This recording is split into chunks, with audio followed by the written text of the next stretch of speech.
A Batalha de Caporetto ocorreu entre 24 de outubro a 19 de novembro de 1917, durante a Primeira Guerra Mundial, no qual as tropas italianas recuaram antes de uma ofensiva austro-alemã na frente de Isonzo, no nordeste da Itália, onde as forças italianas e austríacas estavam no impasse por mais de 2 anos e meio. Na sequência do bem-sucedido avanço austríaco e alemão, mais de 600 mil soldados italianos, cansados da guerra e desmoralizados, desertaram ou renderam-se. Ao longo da primavera e do verão de 1917, os italianos lançaram numerosas ofensivas nas linhas austro-húngaras, no setor Isonzo, sendo a 11ª Batalha do Isonzo a mais bem-sucedida em repelir os austro-húngaros. Após o sucesso italiano, o imperador Carlos sabia que um avanço iria acontecer a qualquer momento, pois tanto os austro-húngaros como os italianos estavam exaustos e ficando sem homens para sustentar a guerra. Então, ele escreveu ao Guilherme II da Alemanha e solicitou que as forças alemãs fossem enviadas para a Itália. Em agosto de 1917, Paul von Hindenburg e Arthur Ars von Strauss-Bemburg decidiram enviar tropas da frente oriental para o setor Isonzo. Erich Ludendorff se opôs a isso, mas foi rejeitado. Mais tarde, em setembro, 3 especialistas do Estado-Maior Imperial, liderados pelo químico Otto Hahn, foram à frente de Isonzo para encontrar um local adequado para um ataque com gás. Eles propuseram atacar o tranquilo setor de Caporetto, onde uma boa estrada corria para o oeste através de um vale montanhoso até a planície veneziana. Os alemães também enviaram o tenente-general Konrad Kraft von Dellmensingen, especialista em guerra nas montanhas, para fazer o reconhecimento do terreno. O grupo do exército austro-húngaro comandado por Svetovar Borovic estava preparado para a ofensiva. Além disso, um novo 14º Exército foi formado com 9 divisões austríacas e de 6 a 8 divisões alemãs, comandadas pelo alemão Otto von Below. As divisões alemãs eram a reserva geral de Ludendorff. O tenente-coronel Georg Witzel, conselheiro estratégico de Ludendorff, aconselhou ele a usar divisões alemãs para atacar um posto fraco na linha italiana. O plano de batalha alemão e austríaco era usar as divisões alemãs de Otto von Below, que seriam guiadas por Konrad Kraft, para atacar uma parte dos Alpes Julianos que ficava perto do canto nordeste da saliência veneziana. Enquanto isso, o exército austro-húngaro atacaria a extremidade oriental da saliência e um trecho de terreno próximo à costa do Adriático. A acumulação de forças militares alemãs e austro-húngaras na região foi notada pelo reconhecimento aéreo italiano. O mau tempo, bem como a falta de prontidão de algumas divisões austro-húngaras, e em particular de sua artilharia, atrasaram o ataque por 2 dias, mas em 24 de outubro o tempo melhorou. Às 2 horas da manhã, na zona norte da batalha, 894 tubos metálicos semelhantes aos projetos Livens, escavados numa encosta inversa, foram acionados eletricamente para disparar simultaneamente recipientes contendo 600 ml de cloro, agente arsênico e disfosgênio, sufocando as trincheiras italianas com uma densa nuvem de gás venenoso. Sabendo que as suas máscaras de gás só os poderiam proteger durante 2 horas, ou menos, os defensores fugiram. Entre 500 e 600 soldados morreram por conta do gás. Outras partes do vale foram bombardeadas com gás de granadas comuns. Depois, a frente ficou quieta até às 6 horas da manhã, quando todos os arames e trincheiras italianos foram bombardeados por morteiros. Às 6 horas e 41, 2.200 canhões abriram fogo, muitos deles visando a estrada do vale, onde os soldados reservas avançavam para preencher a lacuna. Às 8 horas da manhã, 2 grandes minas foram detonadas em volta do vale, e a infantaria atacou. Logo, eles penetraram nas quase indefesas fortificações italianas, rompendo a linha defensiva do 2º Exército Italiano.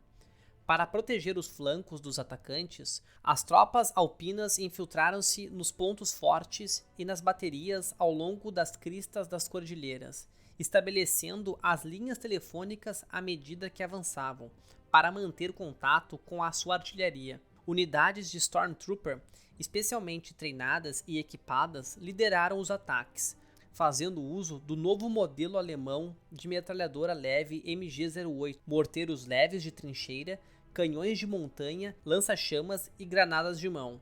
Os soldados marcharam quase sem oposição ao longo da estrada em direção à Itália, alguns avançando 25 km no primeiro dia. O exército italiano repeliu eles de ambos os lados do setor onde a coluna central atacou, mas a operação de ataque central, bem sucedida de von Below, deixou todo o exército italiano em desordem. As forças tiveram que ser deslocadas ao longo da frente italiana, numa tentativa de conter von Below, mas isto apenas enfraqueceu outros pontos ao longo da linha, o que favorecia os novos ataques. Neste ponto, toda a posição italiana estava ameaçada. O comandante do segundo exército italiano, Luigi Capello, estava doente e com febre.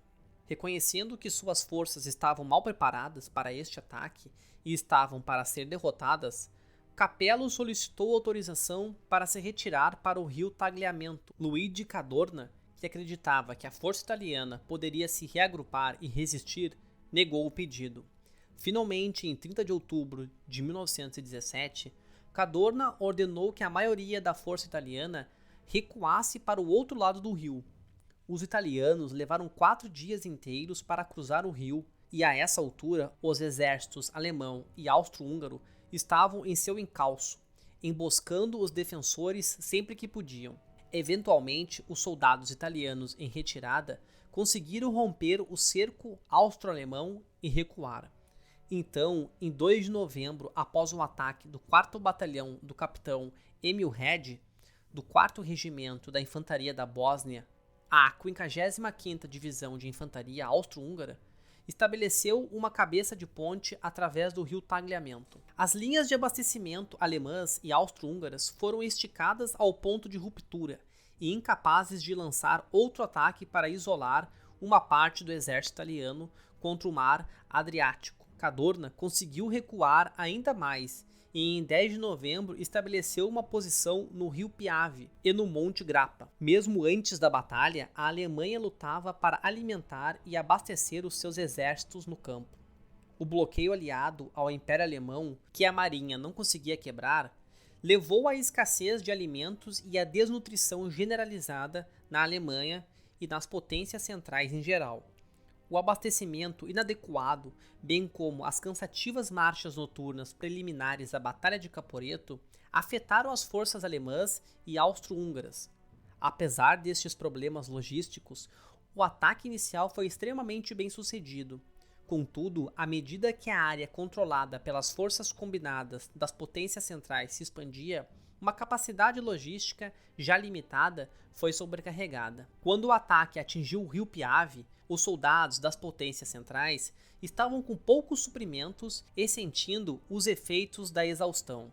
À medida que os italianos começaram a contrariar a pressão exercida sobre eles, as forças alemãs perderam o ímpeto e foram mais uma vez apanhadas numa nova guerra de desgaste e cansaço, com os soldados tendo sua moral abalada. O desfecho dessa batalha terminou com a vitória das potências centrais, que conseguiram avançar cerca de 150 quilômetros até o rio Piave. Piave serviu como uma barreira natural onde os italianos puderam estabelecer uma nova linha defensiva, que foi mantida até a Batalha do rio Piave e mais tarde serviu de trampolim para a Batalha de Vittorio Veneto, onde o exército austro-húngaro foi finalmente derrotado após 11 dias de resistência. Em 5 de novembro, oficiais aliados reuniram-se em Rapallo para formar o Conselho Supremo de Guerra, com um comando unificado. As perdas italianas foram enormes. 13 mil foram mortos, 30 mil feridos e 265 a 275 mil foram feitos prisioneiros. A moral estava tão baixa entre as tropas italianas que a maioria deles se rendeu voluntariamente. 3.152 peças de artilharia, 3.000 metralhadoras e 1.700 morteiros foram perdidos, junto com uma grande quantidade de provisões e equipamentos. Os austro-húngaros e os alemães sofreram cerca de 70 mil baixas. Se você gostou do vídeo, deixe um like e se inscreva no canal. Grande abraço a todos!